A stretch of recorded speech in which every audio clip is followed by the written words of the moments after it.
poverty. This is a war against the material well-being and welfare of the Jewish people. That's how I understand it. And what are they really saying? You don't belong here. You're a bunch of thieves. You're a bunch of thieves. You stole this land. Lo magia lecha klum. And you'll see no bracha here. Right? You'll see no bracha here. What do you think? You're going to come here and build up a country and have parnasa and have viability? No, you're not going to have anything here. We're just going to burn it all down.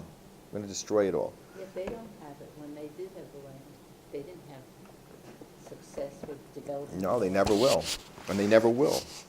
Do you know, I read recently that, I have to say that, they built a Palestinian legislature like their lahavdil, a Knesset, or whatever, a Congress. And they were building it in Ramallah until the Intifada. Now it's all weeds and pigeon droppings. That's all, and it's like just a churban. It's a churban of a building, and that's the symbol, because that's they cannot really have any control of Eretz Yisrael, because Hashem does not allow Yishmael to have anything except one thing, a barren land. Now, what's the reason for this? I'm going to explain to you, and this explains the real war here. Chazal tell us that Yishmael also had a bris milah, and that Yishmael comes to Hashem and says, we're children of Avraham, and we deserve Eretz Yisrael. Okay? We deserve Eretz Yisrael because we're children of Avraham, and it's our Yerusha. This is really a war about a Yerusha. Inheritances can be really war. I don't know if you know anybody. Everybody knows somebody who has a friend or a relative their family's embroiled in some sort of big Yerusha battle. And the only one who wins is who? The lawyers. Win big. And the government wins big. So he comes to Hashem. Chazal bring the episode, and he says, I want Eretz Yisrael. So he says to him, you're right, but you're not right. You're complaining that the Jewish people got Eretz Yisrael. What's the difference between them and you? And he said, there is a difference. You do a bris milah, and they do a bris milah, except they do a full bris milah, and you only do a partial bris milah. There's two portions of a bris. One is called miyah, and one is called priya. You're familiar with the term priya? It means to remove the membrane so that it won't grow back. That's what we do. In addition to mitzitza, which we won't go into that.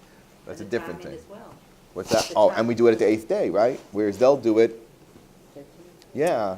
They'll do it any age. They'll do it younger or this, yeah. They're very, but they definitely do not do it at 8 days. They do not do it at 8 days, which is the bris of Avram and Yitzchak, which is mechuyev to do.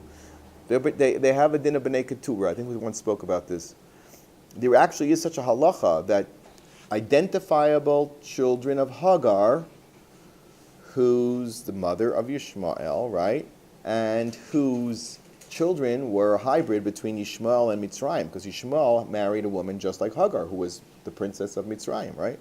Those people are required to do a bris milah, but the only problem is that Rambam says they were mixed up with the Yishmaelim, so we don't know who they are. If we could separate out B'nai Keturah from Yishmaelim, they would have a halacha of requiring a bris milah, but they don't, a proper bris milah, but they don't. So the Yishmaelim do have a bris milah, but it's an improper one. It's an empty milah. So says Hashem to Yishmael, you can have Eretz Yisrael for a period of time while the Jews are in Golus, but you will have a barren land. You will have a land that has been incinerated. You will have a land that has no economic viability. That's what you will have, because your milah is an empty milah. It's an empty promise. If you see letters from Yerushalayim, in the 1300s, you see that this is still continuing. Yes, yeah, even as late as the 19th century, right, with Mark Twain and everybody, they wrote the letters that they said there's not even a tumbleweed between Jaffa and Jerusalem.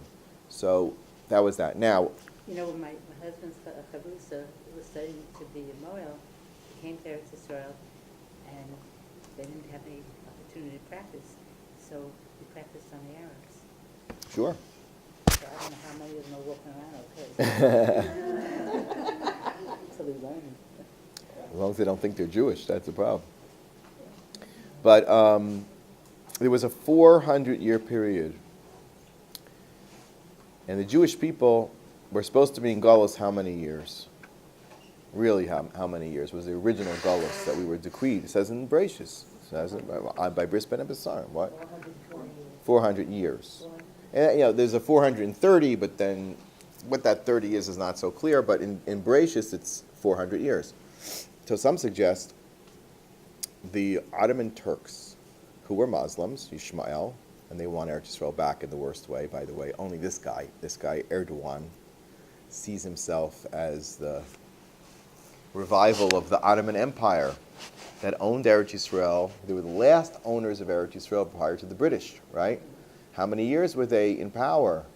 From 1517 until 1917, precisely 400 years. Precisely 400 years.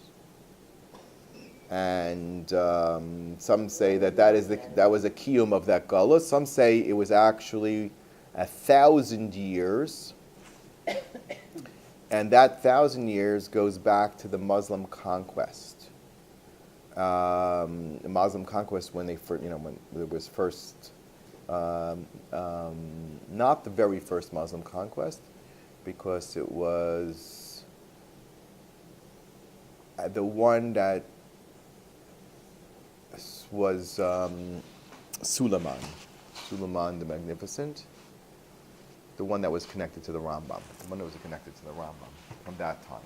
But without going into that, you don't need to go that far. Arba Ma'os Shana to the day, which shows you Hashem makes a cheshbon of the kates. When it's time, and there's nothing you can do to stop But we it. didn't get back the land after the Ottomans. We did, well, let's put it this way. It went into the trusteeship of the British.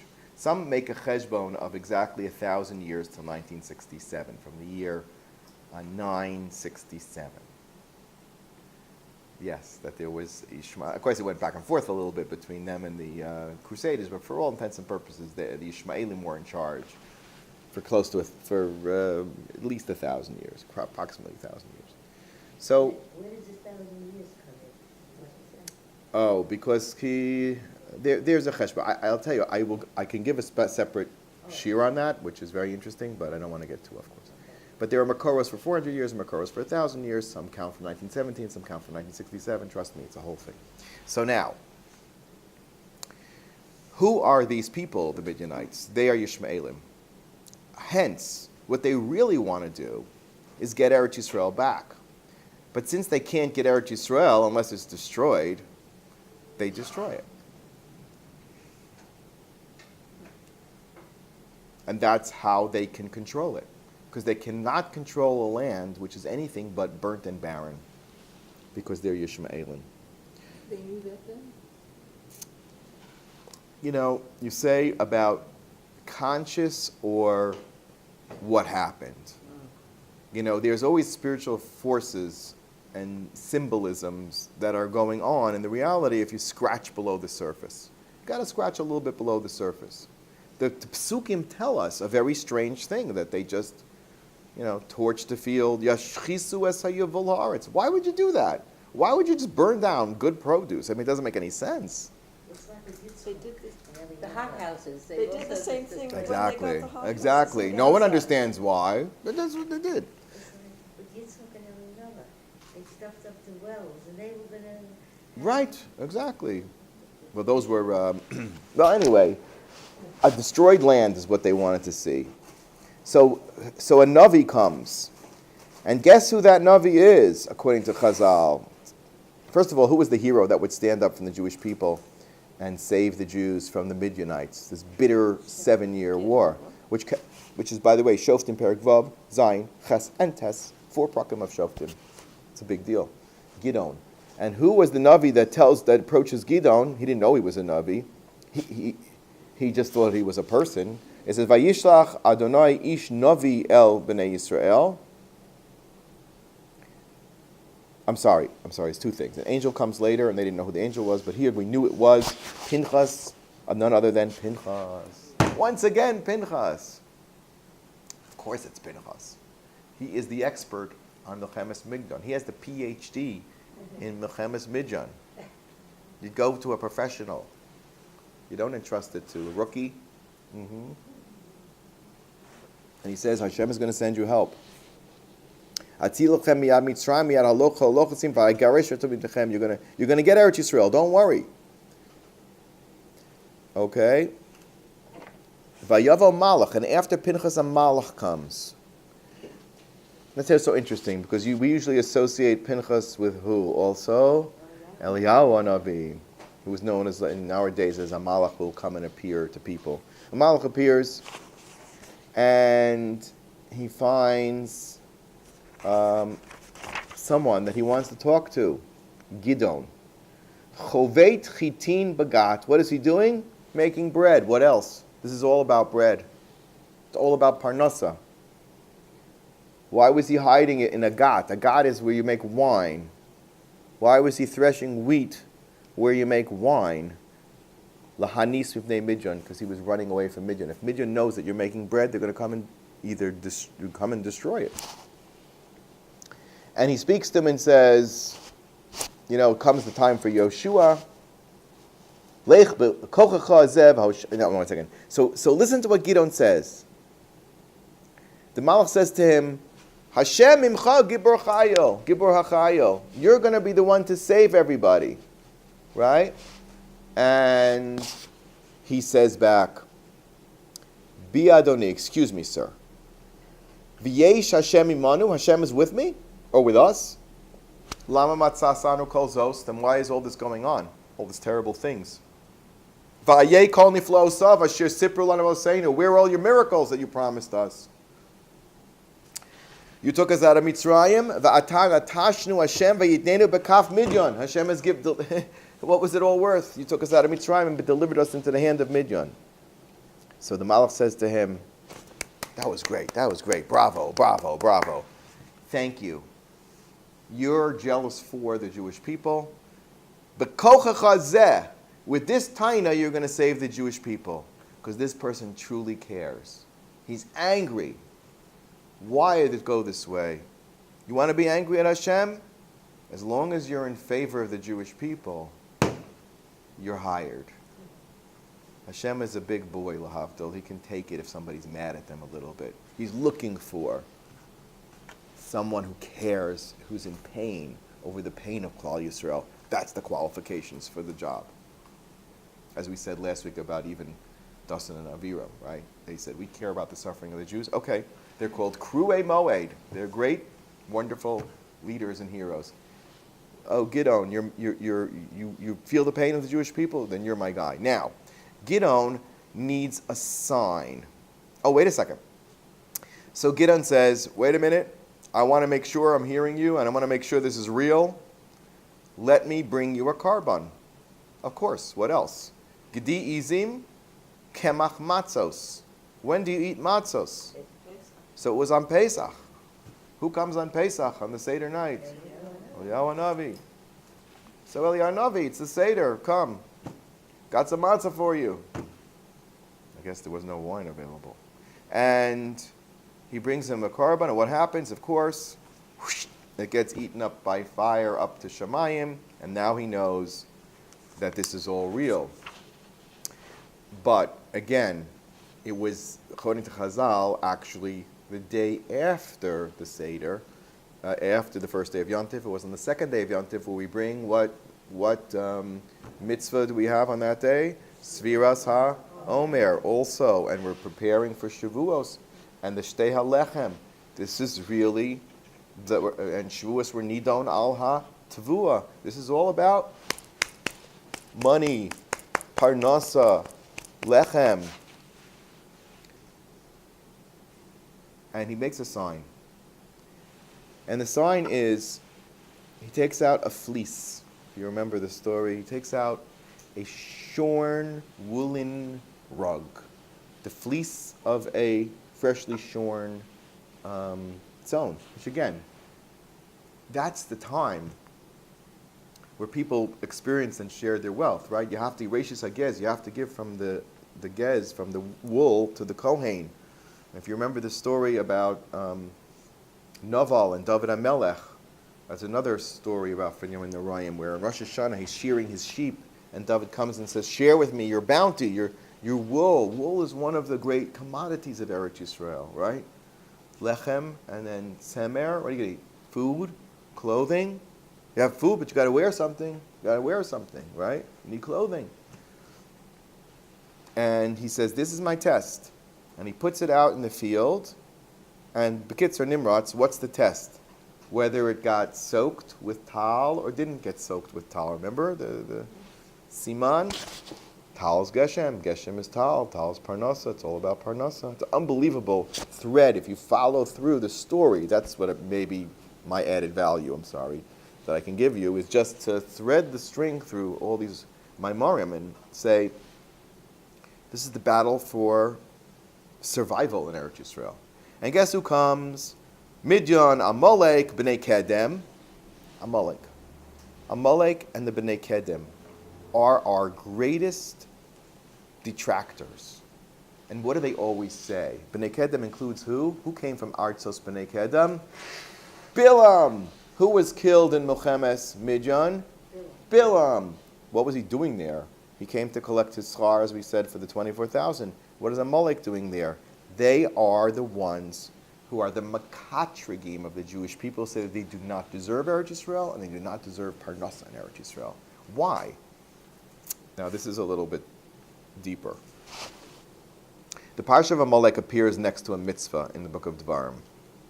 Parsha of Zechuras Amalek, right? Zachor Salach Amalek.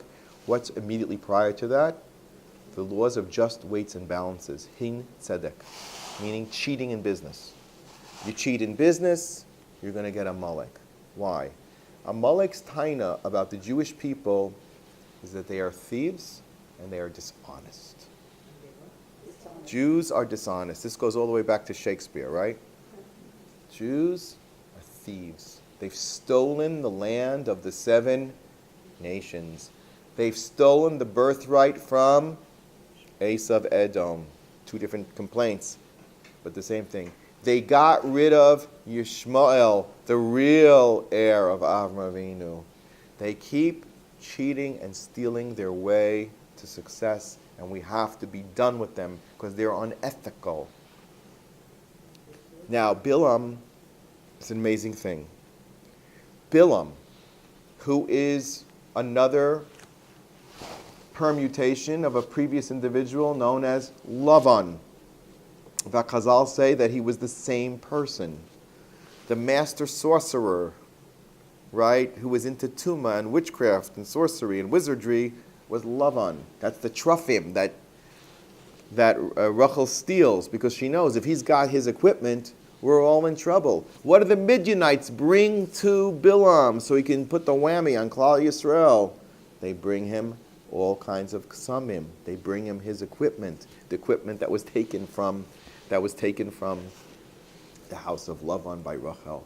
Say, come on, now do the Jewish people in, right? Midyan, Amalek, Lavan is a combination. Midyan, Amalek, B'nai Kedem. They all have the same agenda, and that's to defame and degrade the Jews and claim that they are unethical, immoral, criminals. Does that sound familiar? Bilam gave Amalek the idea to attack Klal Yisrael. Do you know that? Bilam was one of the advisors to Paro. Bilam was a much worse character than you could ever imagine from his parsha, because Chazal put him at the root of everything that was going on in Mitzrayim also, and Amalek, and everything else, and here too, to Mechemes Midyan in Parshas Bamidbar. He says, look what the Jews did to the Mitzrayim. The Mitzrayim open up their land, provide the Jews with what? Food, and open up their homes to them, and are kind to them, and say, live on the fat of the land, Eretz Goshen. And there's these little towns named Goshen, New York. Yeah? Moab, Arkansas, all these places. If he was the equivalent of Moshe Rabbeinu. He was the country. Which is Yeah, a counter, because essentially he's the anti-Moshe. His job is to negate Moshe. And that's exactly why this is Moshe's war. You understand? Midyan is Moshe's war. Because the Nakuda that they're fighting is to say, Moshe is the reason why the Jewish people leave Mitzrayim. Moshe is the person who compels them to go to Eretz Yisrael. His team of Yehoshua and Caleb and Elazar, his proteges, are going to conduct the war against the 7 kings and then continue the war after Yehoshua to some more of the real enemies like Amalek and Midyan and Bilam area, all those guys, and the Ishmaelim, who are also claiming the land, but differently than the 7 nations. The 7 nations are clearly not entitled to be in the land of Israel, because where they come from? What's their root source? Which one of the 3 sons of Noach do they come from? Ham. Ham is not a Yerusha of Eretz Yisrael. Where is Ham's territory? 1 continent and 1 continent only. Africa. Starting with Mitzrayim. And all the way down, basically. Mitzrayim, Ethiopia, and going downward. That's it. Maybe you want to go to Algeria, all the way a little bit west to Libya. That's about all. And maybe Sinai. But Shem is the one who owns Eretz Yisrael. Oh, yeah, but Yishmael says, we are from Abraham, and therefore we're entitled. And Yishmael comes along and says, but we are the rightful owners of Eretz Yisrael. So when we get rid of the seven nations, now we encounter another challenge to say we are the real inheritors, the real Jews. So, Milchemes Midyan, therefore, they had to wipe out the women. And the reason why they had to wipe out the women is because that was part of the moral corruption that they wanted to pin on the Jews. If we can paint them in Hashem's eyes as morally corrupt, then we'll succeed in destroying them. Anybody who was part of that Avera was out. They get rid of the little boys because it also has a din of Amalek. It's also quasi-Amalek. Midyan will eventually team with Amalek, as we see later on. And however, there is a redeemable piece. There are parts that they are Semites in there mixed in.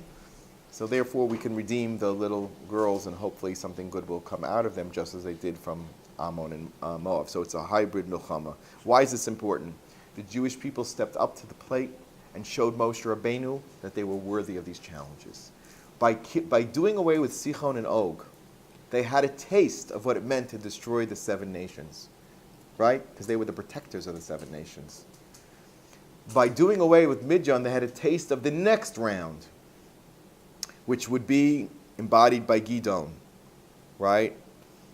To not only make it to Eretz Yisrael, but to thrive and establish their success in Malchus in Eretz Yisrael. And Moshe Rabbeinu at their helm. And Moshe Rabbeinu with his chosen successor. And now you understand why there was such a rigorous accounting for Milchemes Midyan, because it was all about Hin Sedek. The Jews had to present themselves as morally on the high ground. Moral with money, making the donations and not cheating for themselves.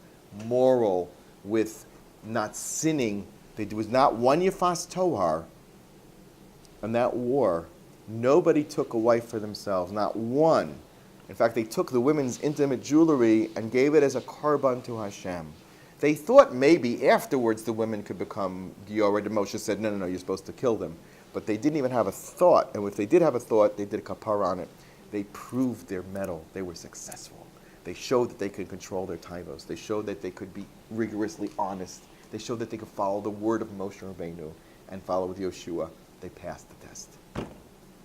That's the chazak, v'nit chazek. And the pinnacle of the story is the Benos Tzalafchad that we spoke about last week.